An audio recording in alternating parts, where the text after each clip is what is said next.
Dalo dimla no lavon'ny mpitandron'ny filaminana nandritsy ny opération malaso tany amin'ny distrikty Sakara.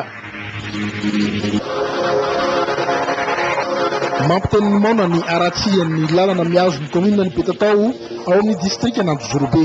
Ireo no satonan'ny vaovao-paritra Orosano amin'ity takariva ity ary dia anasanay anao finaritra tompoky lasy tompoky vavy anaraka izany hatramin'ny farany.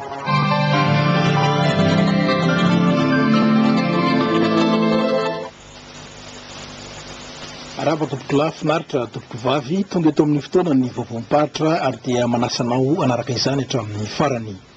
Vaovao makasika ny fandriampahalemana avy hatrany no isatarantsika ity raharaha ity.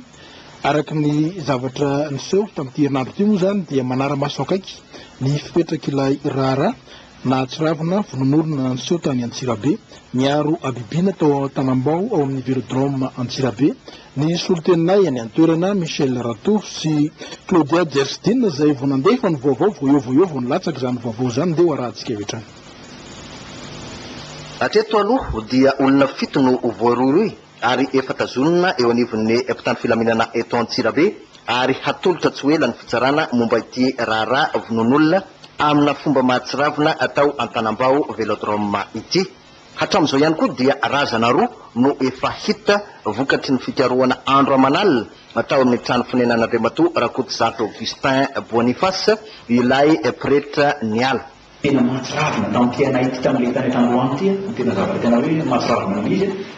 Misy fenda zany misy câble be mihitsy eo tentan'le olona netranglena zany le olona mort par étranglement netranglena mihitsy zany le olona dia nalevina tao ngamba raha ny anaran'le lavaka eo amin'ny un mètre mahery zany le lavaka dia nalevina tao zany le olona rehefa nangadina moa dia hita mihitsy hoe mbola misy nofony zany le efa dia may zany hoe tapicarbonisé zany le na le taolana rehefa may daholo.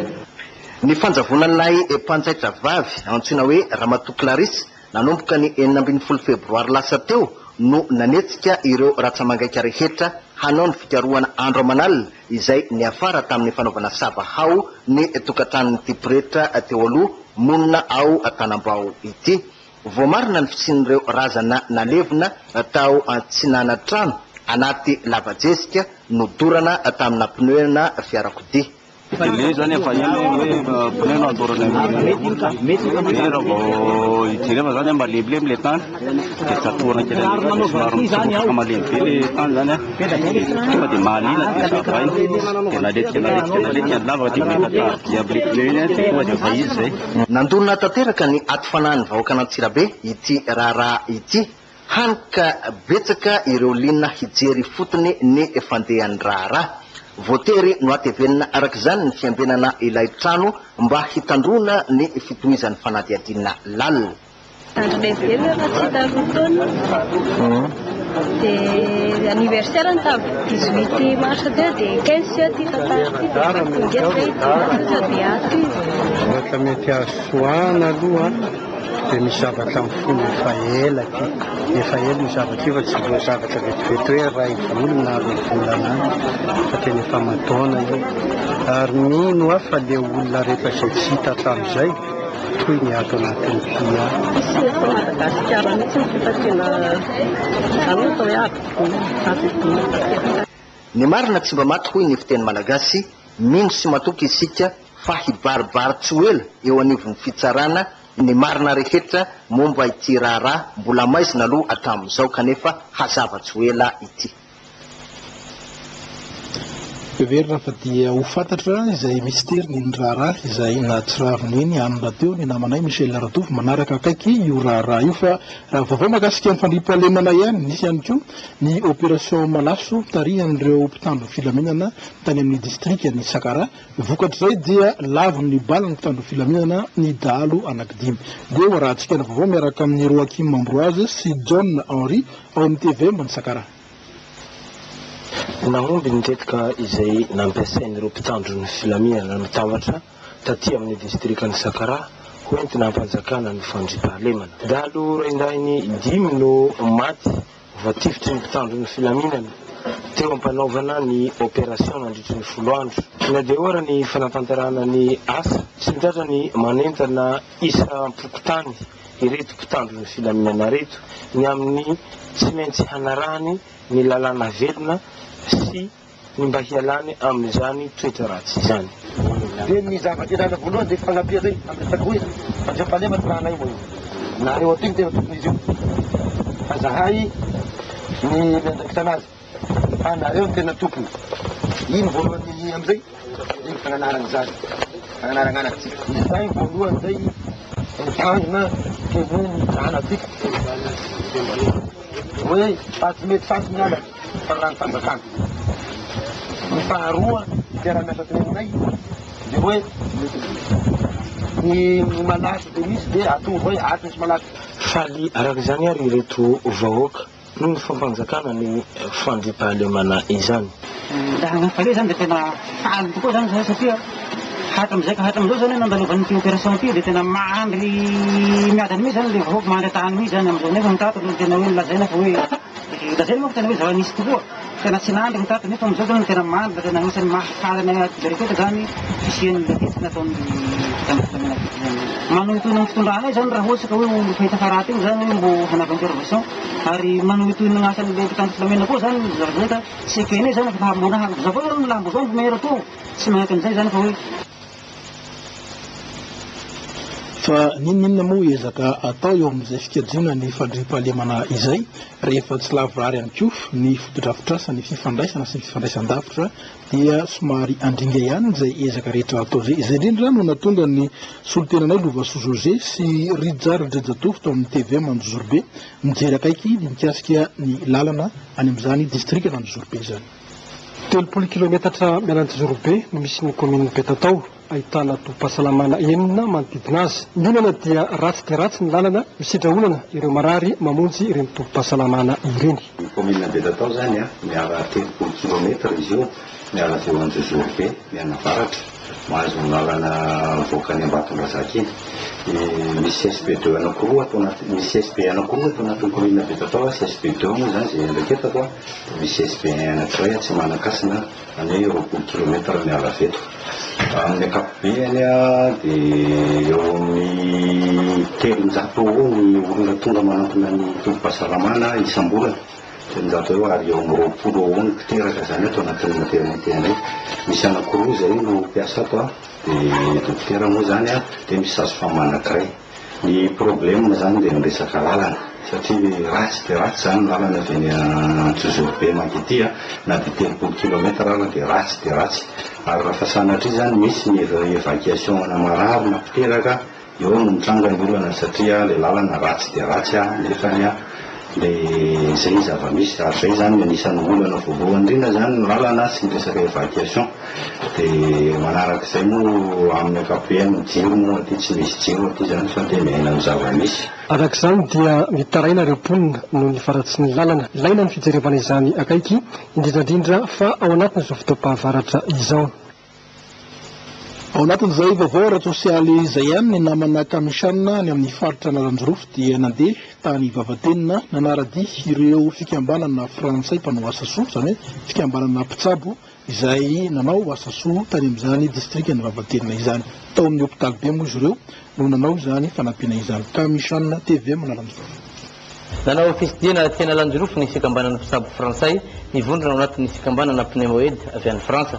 Miara-miasa akaiky amin'ny DRS Analanjorofo ty fikambanana ity ny alakamisy fa 17 volana marsa dia nanolotra fitaovana ho an'ny hôpitaly be ireto andihana mpitsabo avy any Frantsa ireto ahitana fitaovana fitiliana ny aretim-po sy ny aretin-tratra miaraka amina fanafody maromaro. Nandray izany teto ny lehiben'ny faritra Analanjorofo Dr Saina Michel sy ny talepatry ny fahasalamana Dr Isaïe Jules.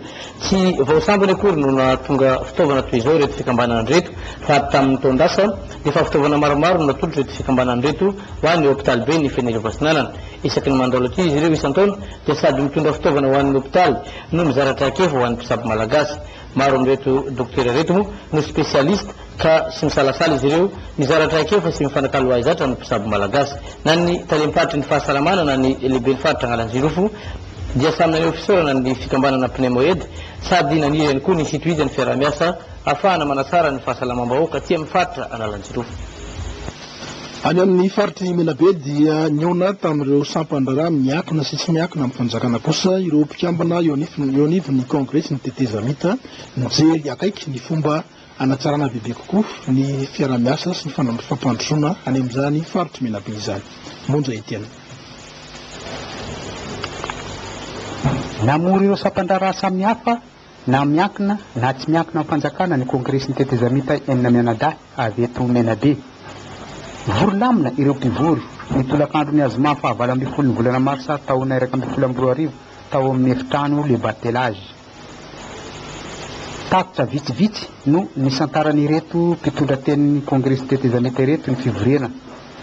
Nahanatana ty congrès tetezamita ty dia tamin'ny 20 oktobra ny dekret zay mitondra ny famonjenanay. Ary napetraka tamin'ny toerany tamin'ny 20 oktobra tamin'ny 3 ora sasany tolakandro tao amin'ny paleny Simbatazy. Tanjona tamin'izany dia ny fampivoarana ny faritry Menabe na eo amin'ny lafiny sosialy zany na eo amin'ny lafiny fandriam-pahalemana indrindra. Ny fanimbiasany reto izay ka ny fanolorana sosikevitra ampivoarana ny faritry Menabe samby nitondra ny olana eo amin'ny sampandrara servisy misy azy ny tsirairay. Somary enjakenjana ny fandaminana eo amin'ny lafiny fandriam-pahalemana izay nandraisany lehibe ny tafi-bahoaka ao amin'ny 3/5 raha nitondra teny izy ary nasiany teny koa ny eo amin'ny kalony ato anatin'ny faritry Menabe.